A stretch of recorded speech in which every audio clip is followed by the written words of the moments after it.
Canada and Australia. Two countries separated by an entire ocean, yet eerily similar in ways you wouldn't expect. Both are massive nations with small populations living at concentrated parts of their borders. Both rely on the same industries to fuel their economies, and both were even previously ruled by the same British monarchy. But while British control has long since ended, they continue to slowly develop into countries with similar strengths, weaknesses, and dependencies. At first glance, quite stable and successful nations. But in reality, there is much more beneath the surface than one may think.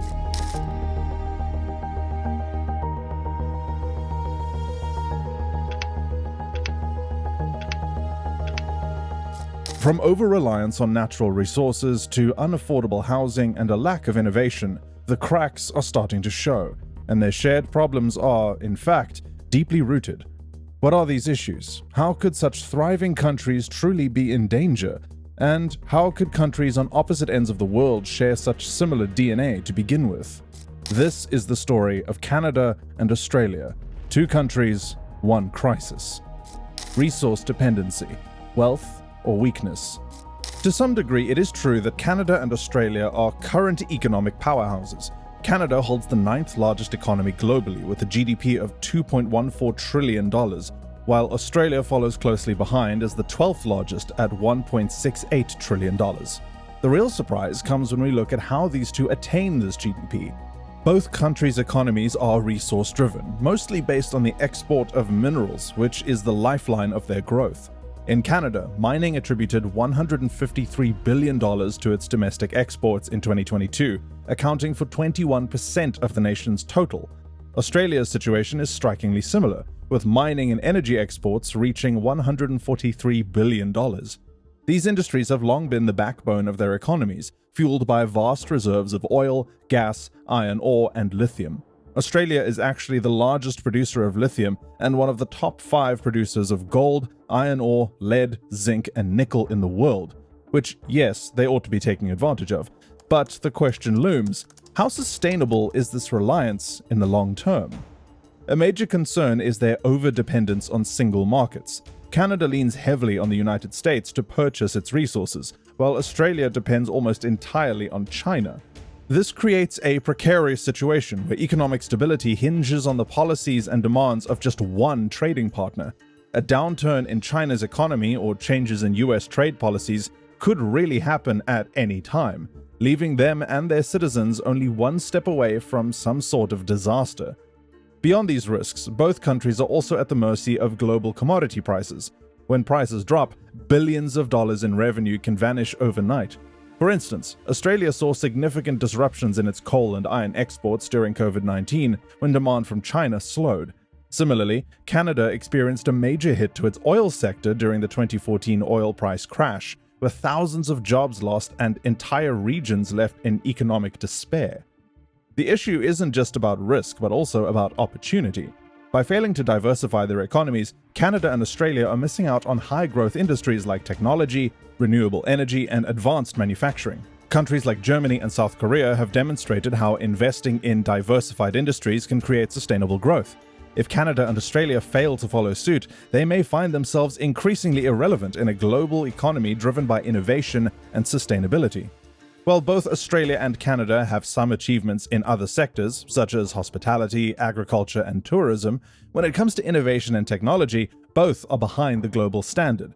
A recent Forbes report has stated that Australia is falling behind in the technology and innovation race. Although it ranks 13th out of 63 countries in global competitiveness, the long-term technology-driven policies aren't optimistic. For Australia and Canada to accelerate in innovation and the tech ecosystem, there is a long way to go. But the good thing is both of them are trying.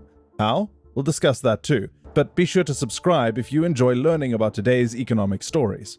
Canada has taken substantial steps to resolve this issue. The Canadian Prime Minister proposed a $4.6 billion package in the 2024 budget to shore up research and innovation. The Canadian government is taking necessary steps to build world-leading research infrastructure and institutes.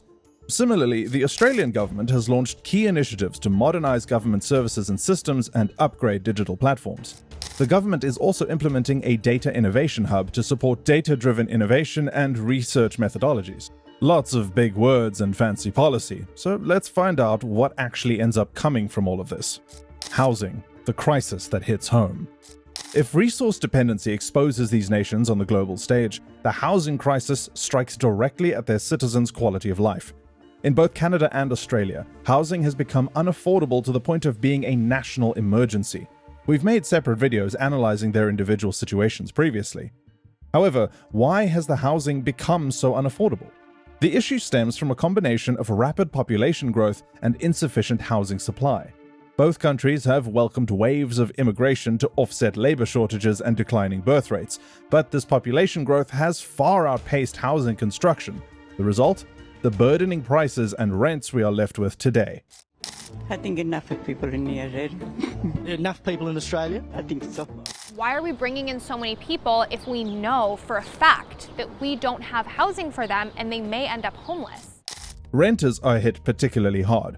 Over the last decade, rental costs have doubled in major cities, leaving many families financially squeezed. In Australia, nearly 1/3 of renters now spend more than 30% of their income on housing, a threshold commonly used to define financial strain. The housing crisis doesn't just impact individuals, it has ripple effects throughout the economy. When people spend the majority of their income on housing, they have less to save, invest, and spend on other goods and services. Moreover, the crisis fuels social inequality, as wealthier individuals who can afford to buy homes benefit from rising property values, while lower-income families are locked out entirely. The upcoming generation gets continually pushed to the side. Both governments have proposed solutions. Canada is committed to building 3.5 million homes by 2031, but experts warn this target is unrealistic, given current construction rates and labor shortages. Australia has introduced rental caps and subsidies, but critics argue these measures merely address symptoms rather than the root cause of the crisis, a lack of affordable housing stock. The innovation deficit. So at the end of the day, innovation is king. So what now? Countries that lead in technology, AI, and renewable energy will dominate the coming century. Unfortunately, Canada and Australia are falling far behind. Canada, despite its G7 status, invests less in innovation than many of its peers, leaving its tech ecosystem lagging. Why does this matter? Well, the consequences are already apparent, and for reasons beyond just vague GDP numbers. It also comes down to people. Both nations struggle to retain top talent, as skilled professionals leave for other countries offering better opportunities. This is dubbed brain drain, and Canada has seen a brain drain to the United States, while Australian innovators often relocate to hubs in Europe or Asia. The more talent that leaves, the harder for the home country to compete globally. Emerging markets like India are also ramping up their investments in innovation, making the competition even fiercer. If Canada and Australia fail to adapt, they risk falling behind not just developed nations, but also rapidly advancing economies in Asia. Environmental challenges. An opportunity? Both Canada and Australia face unique environmental challenges, but these struggles also present an opportunity for economic reinvention. Canada's vast natural resources include the third largest oil reserves in the world, but extracting and exporting fossil fuels has drawn international criticism. The country has faced mounting pressure to transition to renewable energy sources and reduce its carbon footprint. Similarly, Australia, a global leader in coal exports, has faced devastating climate events from bushfires to flooding, highlighting its urgent need for sustainable practices. Both countries are well positioned to lead the green revolution. Canada's abundant hydroelectric resources and Australia's vast potential for solar and wind energy could be game changers if harnessed correctly. By investing in renewable energy and green tech, they can not only reduce their environmental impact, but also diversify their economies and create high-paying jobs. Just an idea. While the transition wouldn't be blatantly easy, as there is significant upfront investment and political maneuvering that needs to take place, something needs to change. For nations that pride themselves on resilience and innovation, the stakes have never been higher, or the opportunities more promising. Canada and Australia, two nations with vast potential, yet plagued by strikingly similar vulnerabilities. Their reliance on resource exports leaves them exposed to global market shifts. Their housing crises undermine social stability, and their innovation deficit risks leaving them behind in a rapidly evolving world. Add to that their cultural and societal challenges, and the picture becomes even more complex. The path forward won't be easy, but one thing is clear. Both nations must act decisively, diversifying their economies, tackling housing affordability, and embracing innovation aren't just options, they are necessities for long-term survival. Will Canada and Australia rise to the challenge, or will they continue down these precarious paths? We want to hear your thoughts. Which country do you think is better positioned to overcome these challenges? Drop your answer in the comments and let us know with a flag emoji, the Canadian flag for Canada or the Australian flag for Australia. And as always, don't forget to like, subscribe, and hit the bell icon for more of today's economic stories.